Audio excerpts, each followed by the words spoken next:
Lisa from Richmond. Hey guys, I'm Lisa. I'm an alcoholic. Hey, Lisa. Hey, Lisa. Hey guys, thanks for having me.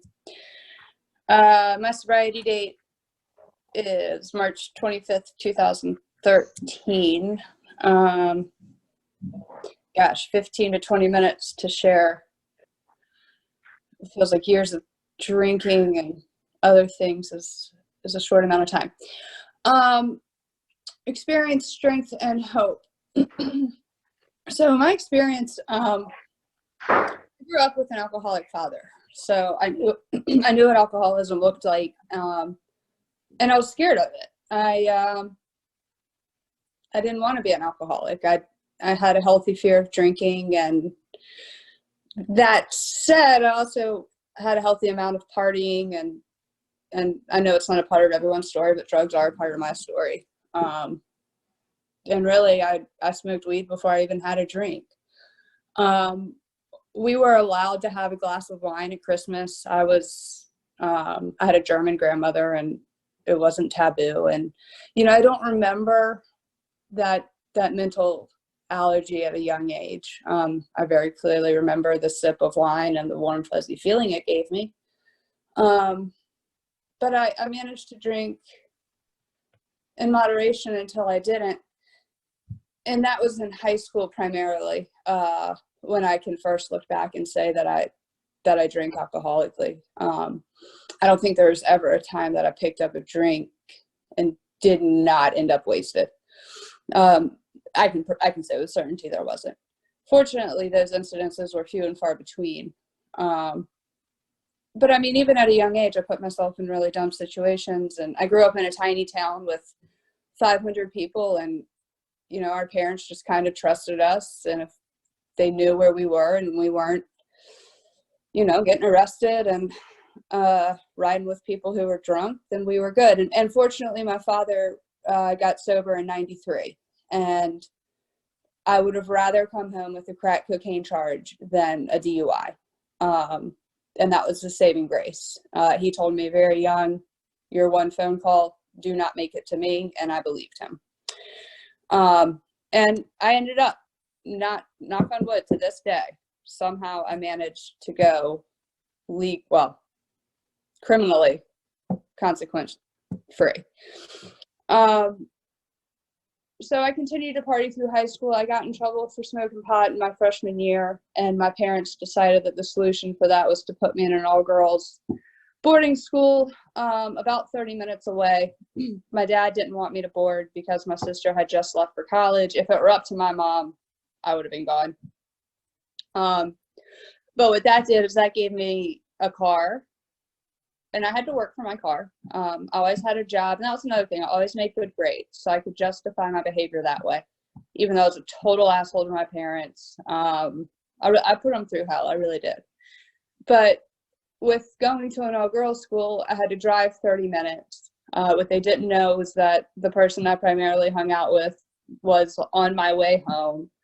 My dad got to the point where he would tell me to quit my job so that I didn't have money in my pocket, or tell me I couldn't leave the house with more than $3 in my pocket, or check my mileage, and all these things that were supposed to keep me straight and honest. And obviously he was seeing the behavior and recognized it clearly, and didn't know how to deter it. So fast forward, I made it through college. I did really well. I studied my butt off, and I had my moments, but ironically, my 21st birthday, I didn't drink. My dad brought me a 6-pack. I stayed for 2 years at Appalachia. I graduated with honors. I stayed.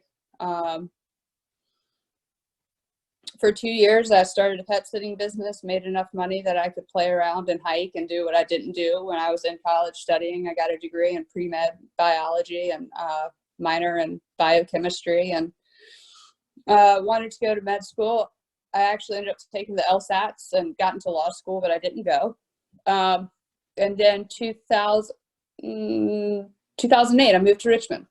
I got a job in the pharmaceutical industry, and with that came a corporate credit card and a lot of traveling, and a per diem. and I wisened up, and I decided that I could go to the grocery store and buy $20 worth of food and save my $50 a day for alcohol, which I didn't even have to do because I made really great friends with the bartender, and he just wanted me to help him clean up at the end of the night. So it all worked out in my favor. And that was when my drinking really excelled, and that was probably at the age of 24. And, you know, the saying in AA is let go and let God. I just let go.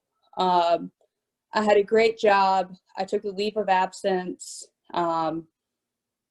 paid FMLA, covered it. I came back, and it was just a story for another day. It was just a really cruddy situation that was nobody's fault. And I ended up settling with this company, and I left with a fair amount of money, no job.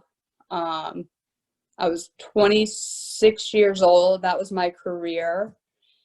And I started babysitting. And I started drinking while I was babysitting. And I started doing really shitty things that I'm not proud of, but I'm no longer ashamed of. And I remember one day my sister called me and basically said, somebody's contacted me, you've been drinking while babysitting their kids. You need to come clean. And I did.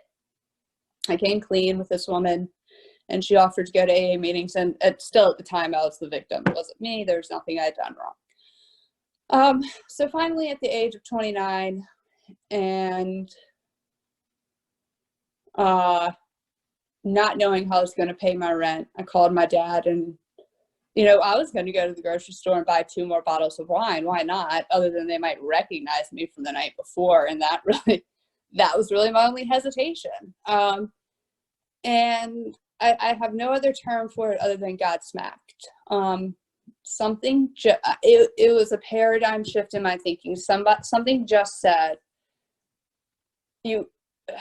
maybe if you stop drinking, your issues will follow suit. Maybe your issues are because you drink too much, essentially. So I made another phone call to my dad, and I drove to Urbana, to the guy's house that I was dating at the time. I had my final beer, which was a Natty Light. I think I sobbed for about 4 hours. I got my iPad, and my dad told me to drive to an AA meeting, that it would change my life. It just so happens I drive to the biggest AA meeting in Richmond, which I didn't know at the time. And thank God I did. I walked in those doors and I found home. I was immediately surrounded by a group of girls, and I think a lot of us women in AA are like, we tend to shy away from the normal quote unquote woman. But I found a group of girls that understood me, and I had heard a lot about a higher power that night, and I was going to leave and I was going to drink.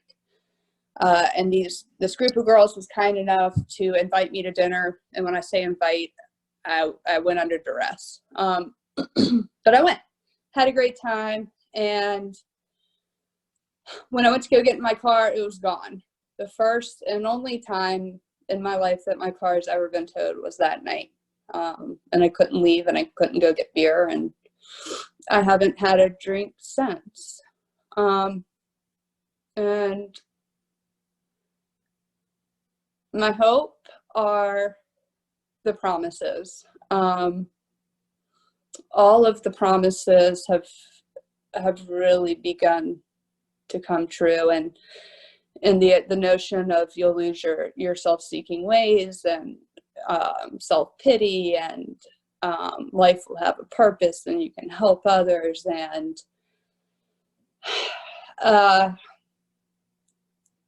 and screaming for help, I finally found hope. And I really am absolutely 100% grateful to be an alcoholic. I don't think that if I could go back and not have that alcoholic gene, I wouldn't. I'm grateful. And I'm more grateful to be sober.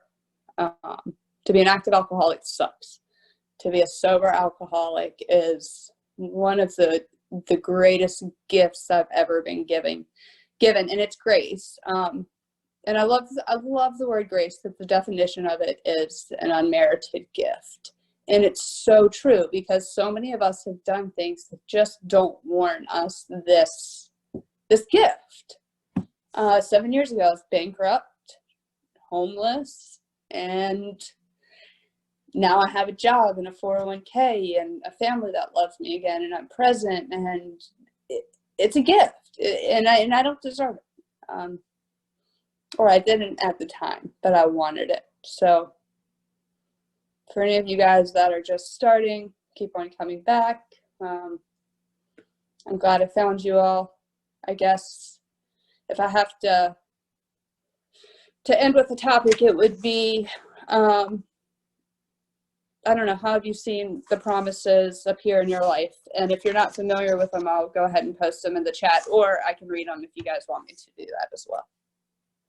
But thanks for letting me share, and apologies if that was a ramble, but that's what I got. Thanks for sharing. Thanks, Lisa. Thanks, Lisa. Thanks, Lisa. Thank you, Lisa. If you want